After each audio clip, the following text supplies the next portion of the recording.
नहीं की थी और इनका नाम था महाराणा प्रताप, और इसीलिए इनको कहा जाता है वीर शिरोमणि महाराणा प्रताप। और आज कहा जाता है कि एकमात्र राजा थे जिसने अकबर की स्वाधीनता स्वीकार नहीं की थी। मैं आपके सामने सवाल करना चाहूंगा, कुछ बताना चाहूंगा कि क्या महाराणा प्रताप के पास ऐसी कौन सी सेना थी, ऐसी कौन सी तोपें थी, ऐसे कौन से हथियार थे कि पूरे देश के सारे राजाओं ने के पास नहीं थे, जिस वजह से वो हार मान के अकबर की अधीनता स्वीकार कर ली। क्या ऐसा था? ऐसी कौन सी फौज थी, कौन सी तोहफे थी कि जो अकबर की सेनाओं को भगाने में काम आई? कौन से ऐसे हथियार थे जो पूरे अखंड भारत के दूसरे राजाओं के पास नहीं थे? महाराणा प्रताप के साथ भीलों की सेना थी, और वो भीलों की सेना इस अरावली पर्वत श्रृंखला में गुरिल्ला युद्ध पद्धति को जानती थी।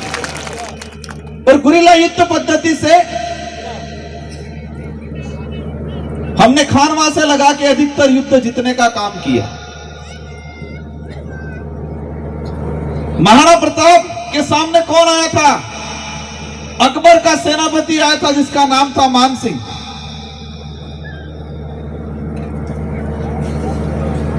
महाराणा प्रताप के दो भाई थे, शक्ति सिंह और जगमाल। महाराणा प्रताप के सगे भाई थे शक्ति सिंह और जगमाल। वो स्वयं अकबर के लिए मान सिंह से जाके मिल गए थे। महाराणा प्रताप के लिए इतिहास में कहा जाता है कि जंगलों में गए, घास की रोटियां खाई, भील समुदाय आदिवासी समुदाय के बीच में रहे। वो घास की रोटियां क्या थी? जो आज मिलेट्स बोला जाता है, रागी, बरी, मतलब कहा जाता है मिलेट्स। बाजार वाले लोग, बड़े बड़े लोग कहते हैं कि मिलेट्स की रोटी खाओ, वही मिलेट्स थी, घास की रोटी। हमारा बाप दादा हमानी रोटी, कोरिनी रोटी, बाजरीनी रोटी, अणी रोटी खाता था। हम इतिहास के पन्नों में पढ़ते हैं, वीर विनोद में पढ़ते हैं कि महाराणा प्रताप जब जंगलों में या युद्ध की तैयारी के लिए या कहीं जाते थे, प्रवाह करते थे, ठहरते थे, तो इनके 4 प्रहर हुआ करते थे। 4 प्रहर मतलब चारों दिशा में उनके सैनिक पहरेदारी करते थे कि कोई दुश्मन आ तो नहीं रहा है। तो 3 प्रहरों में भीलों के सैनिक खड़े रहते थे और 1 प्रहरों में चुंडावत खड़े रहते थे। 4 दिशा में 4 प्रहर बना के रखते थे महाराणा प्रताप। तो 3 दिशाओं में भीलों के सैनिक खड़े रहते थे और 1 दिशा में चुंडावत के सैनिक खड़े रहते थे। महाराणा प्रताप के लिए जो भोजन के बारे में हम पढ़ते हैं, अगर कोई भील समुदाय का व्यक्ति भोजन बना के अगर सीधा लेके जाएगा तो वो किसी उनके जो जांच करने वाले रहते थे, कोई जहर तो नहीं मिलाया। अगर भील समुदाय का व्यक्ति लेके आया है तो वो जांच नहीं कराते थे। और आज ऐसे संगठन जो महाराणा प्रताप की जयकारे लगाते हैं, हमें भी गर्व है महाराणा प्रताप पे, लेकिन आप महाराणा प्रताप की जयकारे लगा के भीलों के लोगों पे अत्याचार करते हो तो मेरी नजर में वो नहीं हो सकते। मेरी नजर में उनके तुम सम्मानजनक नहीं हो। और इसीलिए मेवाड़ का जो राज चिन्ह है, एक तरफ भीलों का सैनिक, एक तरफ राजपूत सैनिक खड़ा है। और आज क्या हो रहा है? महाराणा प्रताप के साथ उनके भाई शक्ति सिंह और जगमाल नहीं थे, उस समय भील आदिवासी खड़ा था उनके लिए। और मैं आज तक का इतिहास उठा के देख लो कि सेना अधिकतर किस लिए भर्ती होती है? तनखा के लिए। तो मान सिंह की सेना हो या इस अखंड भारत की किसी भी राजा की सेना हो, औरंगजेब की सेना हो, अकबर की सेना हो, अधिकतर सेना तनखा पे आती थी। या किसी छोटे राजा की टुकड़ी आती थी तो वो जागीरदारी मिले यूं करके आती थी। लेकिन महाराणा प्रताप के साथ तनखा वाली सेना नहीं थी, स्वाभिमान वाली सेना थी, और वो अधिकतर भील समुदाय के साथी थी। क्योंकि तनका वाली सेना होती तो हम हल्दीघाटी का युद्ध नहीं जीत पाते। स्वाभिमान के लिए लड़े थे, इस भूमि के लिए लड़े थे। और क्या स्थिति बना रखी है। अगर भील समुदाय हो, दलित समुदाय हो, इस क्षेत्र के अंदर रहने वाला कोई भी पिछड़ा समुदाय हो, अगर उनके साथ हीन भावना, उनके साथ शोषण की नीति करने वाला महाराणा प्रताप को सम्मान देने वाला नहीं हो सकता वो व्यक्ति। वो उसके नाम से रोटियां जरूर सेक सकता है। मेरी नजर में वो ऐसे लोग हैं, ऐसे संगठन हैं जो मान सिंह के सोच के लोग हैं, जो शक्ति सिंह और जगमाल की सोच के लोग हैं, ऐसे लोग हो सकते हैं। हम सबका सम्मान करना चाहते हैं और जानते भी हैं और चाहते भी हैं, लेकिन खुद भी सम्मान प्राप्त करना चाहता है भील समुदाय। क्यों नहीं देना चाह रहे हो आप सम्मान इनको? आज इस क्षेत्र के अंदर जमीनें हड़पी जा रही है, लालच में शराब नशे पत्ते में डुबा के। कुंभलगढ़ इस राजसमंद की धरती पे अगर पिछले 20 साल का डाटा निकाल लिया जाए, 20 साल का डाटा निकाल लिया जाए, तो सैकड़ों आदिवासी भीलों की जमीनें हड़पी गई है और उसमें अधिकतर काम पुलिस प्रशासन ने किया है बीच में दिलाने का काम। उदयपुर के अंदर देखा है, घटनाक्रम हुआ,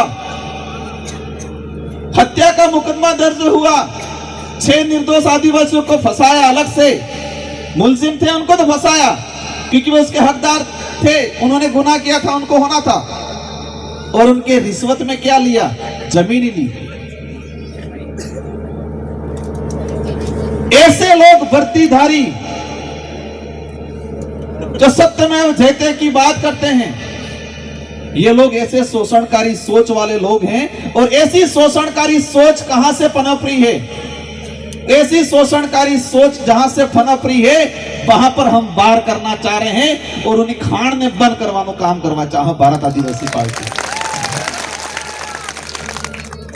आज ही अरावली पर्वत श्रृंखला, एक बात हमें जाननी पड़ेगी, जितना खानवा से लेके दिवेर तक के युद्ध में भीलों का योगदान रहा और पूरे अखंड भारत में गुरिल्ला युद्ध फेमस हुआ। और गुरिल्ला युद्ध शायद मेरी जो जानकारी के हिसाब से किसी भी राजा ने कहीं पर भी गुरिल्ला युद्ध नहीं अपनाया। महाराणा प्रताप के वक्त और महाराणा प्रताप से पहले कुंभा के वक्त से गुरिल्ला युद्ध पद्धति अपनाई गई और उससे पूरे देश के राजाओं ने सीखा बाद में, और आज कई प्रशासन में लोग सीखते गुरिल्ला युद्ध पद्धति क्या थी। तो जितना योगदान भील सैनिकों का रहा, इतना ही योगदान इन अरावली की पहाड़ियों का रहा है। अगर ये अरावली की पहाड़ियां नहीं होती कि तो क्या आज इस मेवाड़ को कोई विश्व में देश में जानता? क्यों? क्योंकि अरावली पर्वत श्रृंखला की भौगोलिक परिस्थितियां जो थी, वो मुगल सैनिक और मुगल के जो सेनापति लोग थे, वो इस भौगोलिक परिस्थितियों को नहीं समझ पाए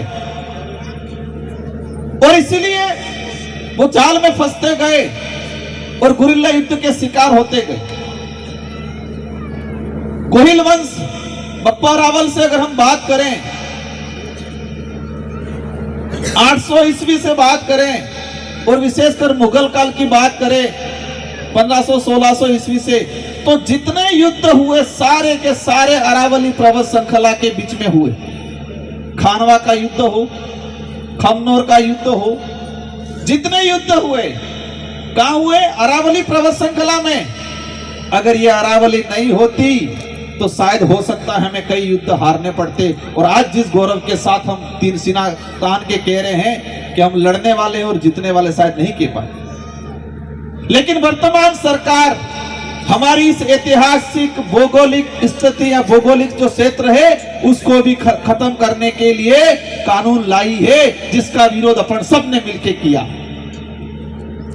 मैं बांसवाड़ा डूंगरपुर की जनता को धन्यवाद देना चाहूंगा इस मंच से, जिन्होंने मुझे जिता के लोकसभा में भेजा, और मैं अपने आप को गौरवशाली महसूस करता हूं।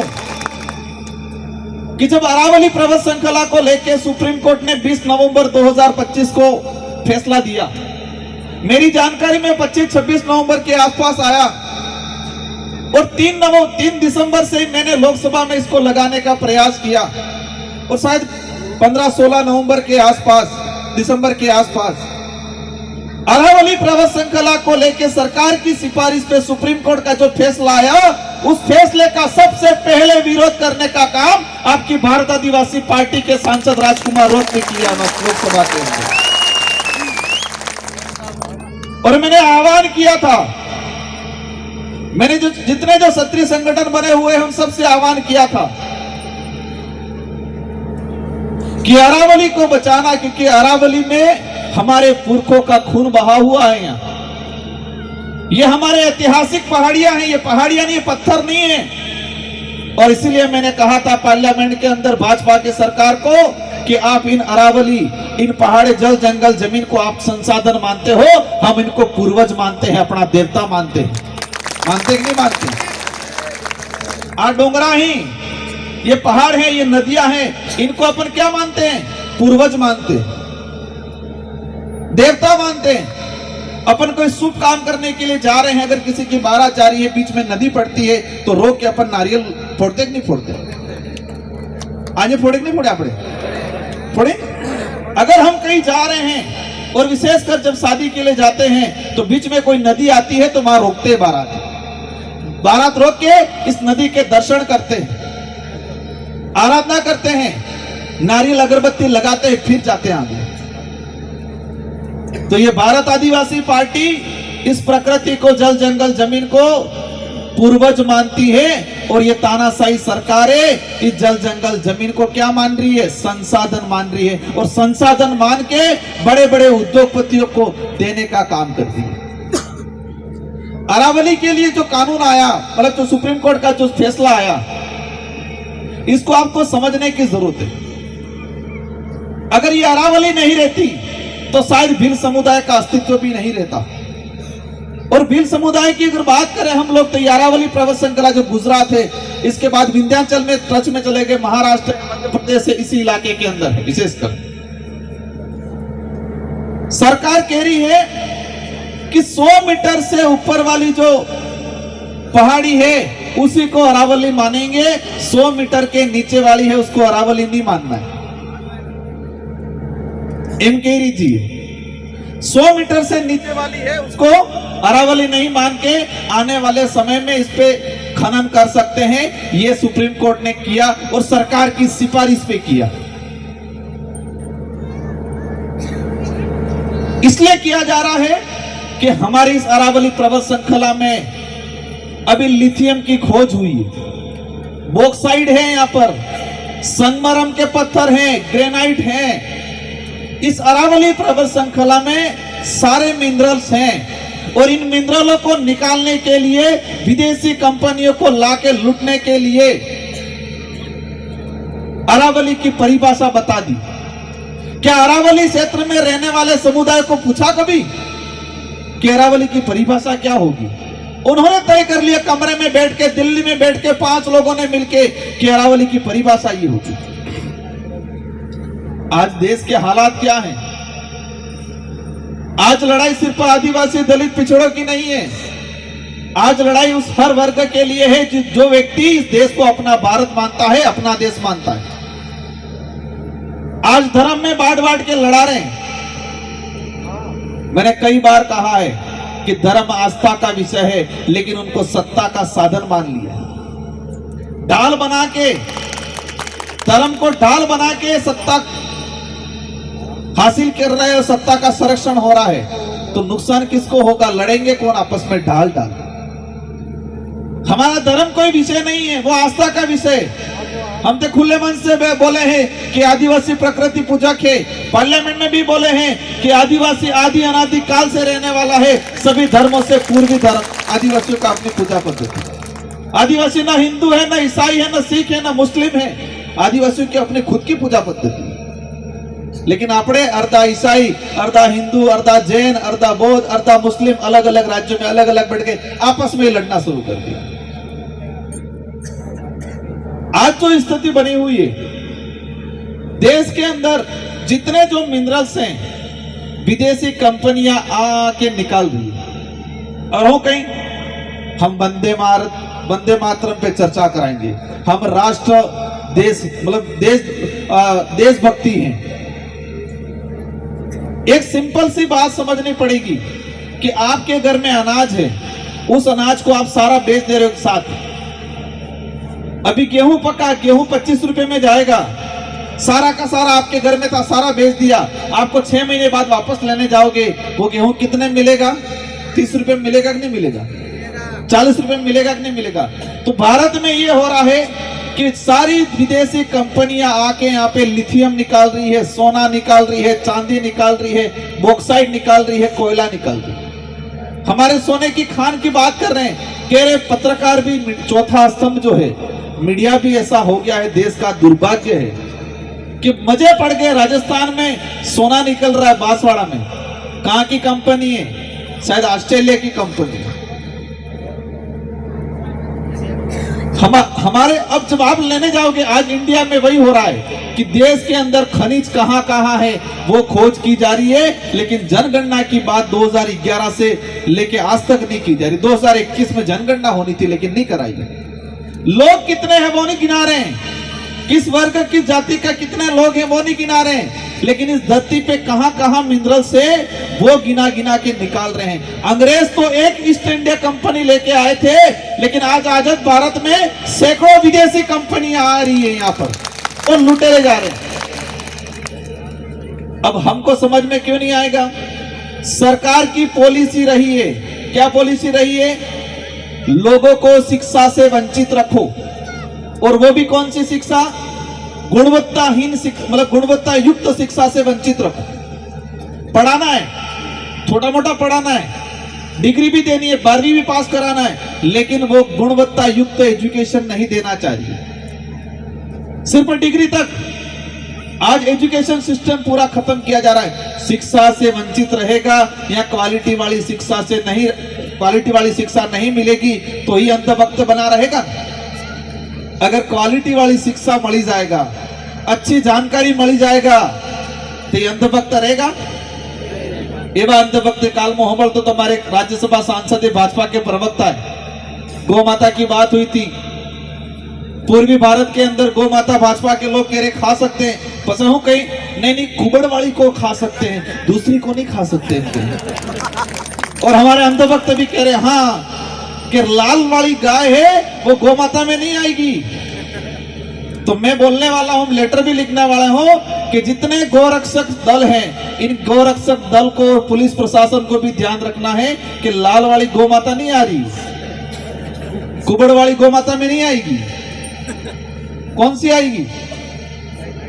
मतलब कुबड़ वाली है वो गौ माता आएगी, लाल वाली नहीं, जर्सी है वो गौ माता में नहीं आ रही। कह रहे हैं कितने गोरक्षक के नाम पे गो हत्या। तो कोई व्यक्ति अगर बेचारा बेल भी लेके जा रहा खेतीबाड़ी करने के लिए, मार रहे कि नहीं मार रहे? अंधभक्त बना रखा कि नहीं बना रखा?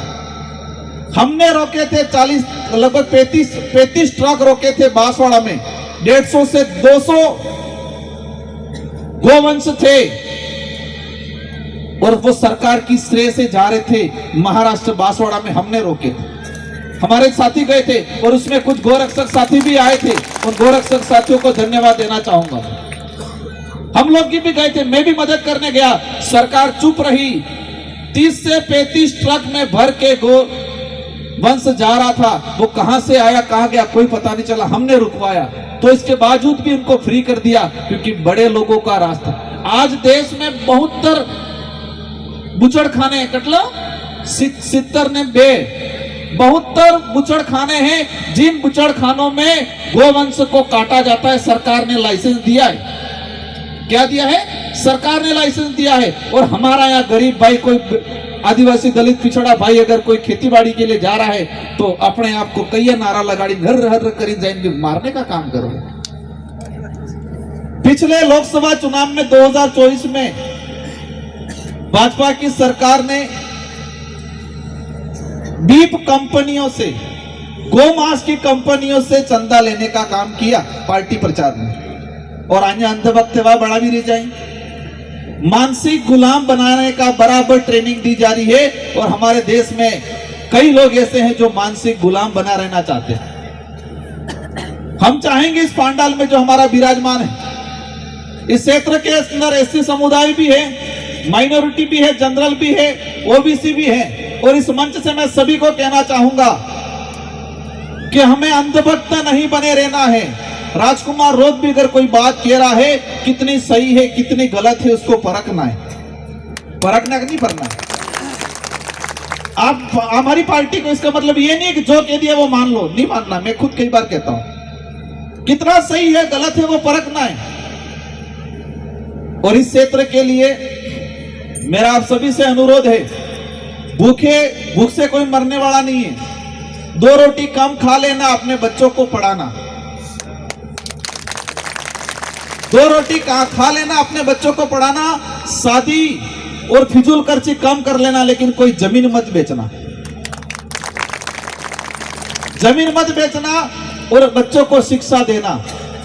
फिजूल खर्चे वाली चीजों में, इस पाखंड वाली चीजों से हमें बाहर रहना है, तो ही हम हमारे आने वाले समय में हमारे समुदाय का, इस क्षेत्र का भला कर पाएंगे। और सारे युवा साथी हैं, उनको मैं कहना चाहूंगा, आप सबकी जिम्मेदारी है कि गांव गांव जाके, फड़े फड़े जाके भारत आदिवासी पार्टी के, क्योंकि भारत आदिवासी पार्टी ही ऐसी पार्टी है इस क्षेत्र में जो इस क्षेत्र के गरीब तबके का, किसी भी वर्ग का होगा, उन सबका उद्धार करने का काम करेगी। हक अधिकार की लड़ाई यही लड़ सकते हैं। इस क्षेत्र में दोनों पार्टियों ने राज किया, कांग्रेस बीजेपी सब ने क्या किया, बारी बारी से राज किया, बेवकूफ बनाए। छोटो छोटो बस कोई कोई छोटो मोटो आली आलीन बेवकूफ बड़ा बार काम की दुए। समय ज्यादा हो गया है, मैं एक कार्यक्रम में इसलिए मैं निकलने वाला हूं। हमारे भारत आदिवासी पार्टी के वरिष्ठ कांति भाई आदिवासी, हमारे पार्टी के जिला अध्यक्ष 2 से 3 वक्ता रहे हैं। हमें आने वाले समय में क्या क्या करना है इस पे बात करेंगे। और कुंभलगढ़ के जो किला है, उस किले के अंदर जो बस्ती है, जो 300-400 सालों से लोग वहां रह रहे हैं, उनके जमीन के पट्टे को लेके इशू आ रहा है। अवश्य मैं और हमारे विधायक इस बात को आगे उठाएंगे। और यहाँ पर हमारा जो शेड्यूल एरिया में सम्मिलित करने की बात है, टीएसपी क्षेत्र के अंदर जो सम्मिलित करने की बात है, यहाँ पर जो आरक्षण नहीं मिल रहा है, हम लोग प्रयास करेंगे कि आने वाले समय में या तो इस क्षेत्र को उप योजना अलग बना के 12 शहरिया में जो व्यवस्था की है, या तो वो हो, या फिर हमारे शेड्यूल एरिया टीएसपी में इस क्षेत्र को जोड़ा जाए। इसकी लड़ाई हम लोग लड़ेंगे। इन्हीं शब्दों के साथ आप सबको धन्यवाद। जय जोहार का नारा है, आप सबको जय जोहार, जय भीम, जय संविधान। एक जगदीश भाई भलाई की छात्रवृत्ति का जो मामला आया है, मैं समझता हूं इन लड़ाई को, इस प्रकार की लड़ाई हम लोग लड़ते हैं और अवश्य लड़ेंगे। इन्हीं शब्दों के साथ धन्यवाद, आभार, जय जोहार। कोई कोने भी उठेगा नहीं, मार पाए फोटो लेवा बल्ले मोबाइल पर आऊंगा, फोटो लूंगा। और हाँ,